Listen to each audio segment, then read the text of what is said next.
الحزب الوطني الديمقراطي، بلدنا بتتقدم بينا. قبل ما انام في حاجات لازم اعملها، قبل ما انام في حاجات لازم اعملها، قبل ما انام في حاجات لازم اعملها، قبل ما انام في حاجات لازم اعملها. احسب حسابي، هدومي اعلقها، ارص لعبي واوضتي اروقها، واشيل حاجاتي اللي انا بستعملها. قبل ما انام في حاجات لازم اعملها، قبل ما انام في حاجات لازم اعملها. نحن الحزب الأقوى، ليس فقط لأننا أكثر عددا، ولكننا الأكثر تواجدا في الشارع، الأكثر معايشة للمواطن، الأكثر التحاما مع الناس، الأكثر تنظيما، الأقدر على تحديد أولويات الوطن. برامجنا تعكس احتياجات المواطن المصري، تصاحبه في خطوات محسوبة إلى الأمام، لا قفزات إلى المجهول. زملائي أعضاء التنظيم الحزبي، حزب قادر على تعبئة ملايين الناخبين يوم الانتخابات. صوت من أجل كفاح الدبلوماسية، من أجل صراع الحرية، من أجل قتال الآخر. قول كلمتك في الحدث الجغرافي التاريخي. إحنا شعب انتصر في حرب 73 سنة 6 أكتوبر. إحنا شعب بيعمل المحشي، يقول النكتة، شعب طيب، شعب ولد حلال. رد الدميل، رد الدميل يا صاحب الفضل. أسماء ناخبينا، بياناتهم على قواعد معلوماتنا، عشان الإعلام لما يلاقي الأعداد دي خارجة في الانتخابات ما يستغربش.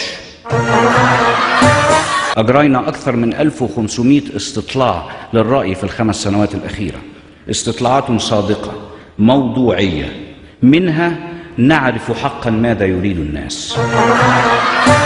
مصر في ال5 سنين اللي فاتت ماشية لقدام، اقتصادها أقوى، مستوى المعيشة فيها ارتفع، متوسط الدخل السنوي الحقيقي للفرد زاد.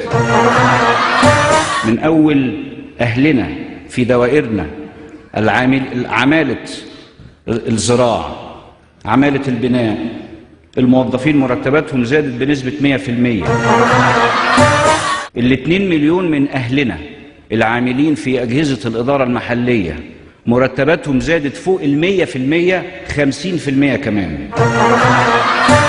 وزير الزراعة بالأمس بيقول إن 100,000 فلاح أخذوا تراخيص عشان إما يعملوا إحلال وتجديد أو بناء جديد.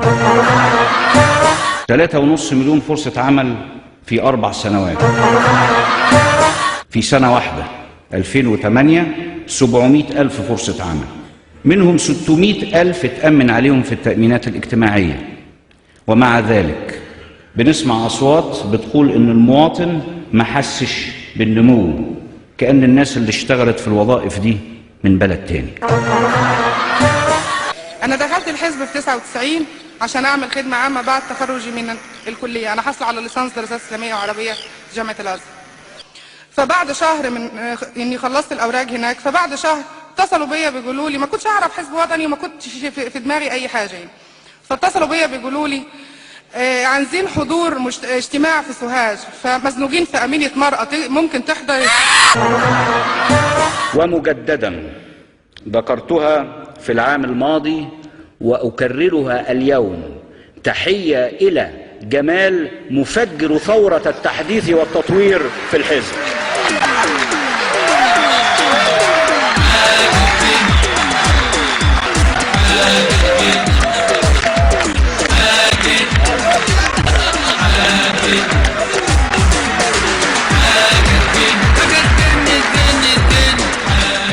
زيادة من 100% ل 600% في رواتب الأطباء والنواب.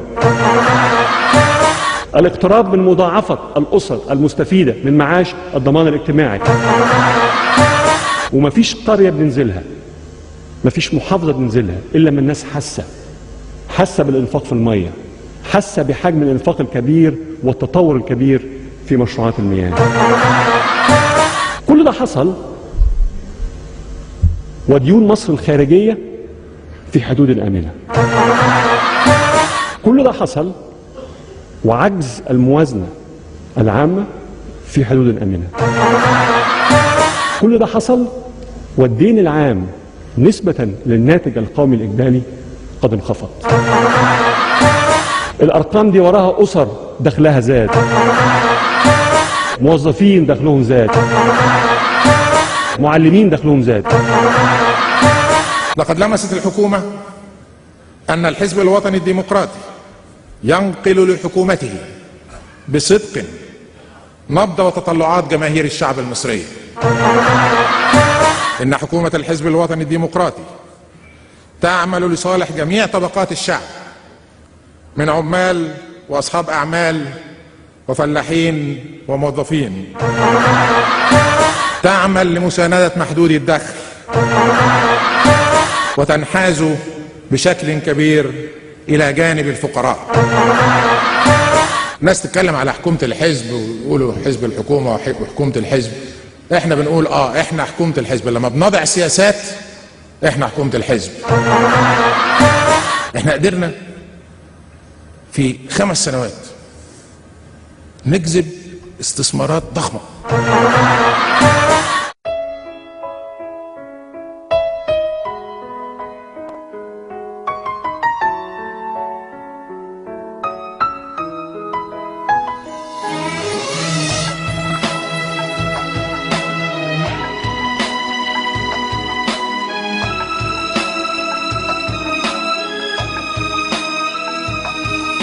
ايدنا في ايدك يلا يا وطني نبني بفكر جديد، هنشوف خير في بلدنا انا وانت يوم ورا يوم بيزيد. ايدنا في ايدك يلا يا وطني نبني بفكر جديد، هنشوف خير في بلدنا انا وانت يوم ورا يوم بيزيد. الحزب الوطني في مصلحتك والمستقبل ليك، كل شباب مصر هيشتغلوا بكرة تشوف بعينيك.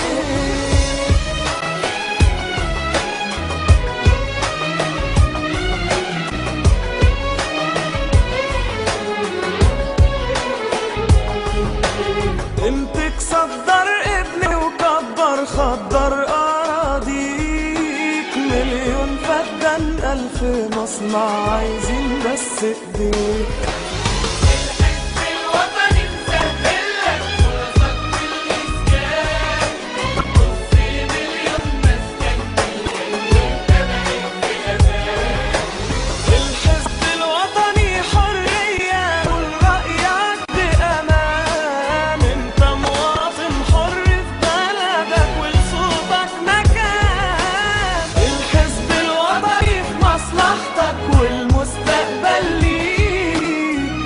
شباب مصر هيشتغلوا بكرة تشوف بعينيك. الحزب الوطني الديمقراطي.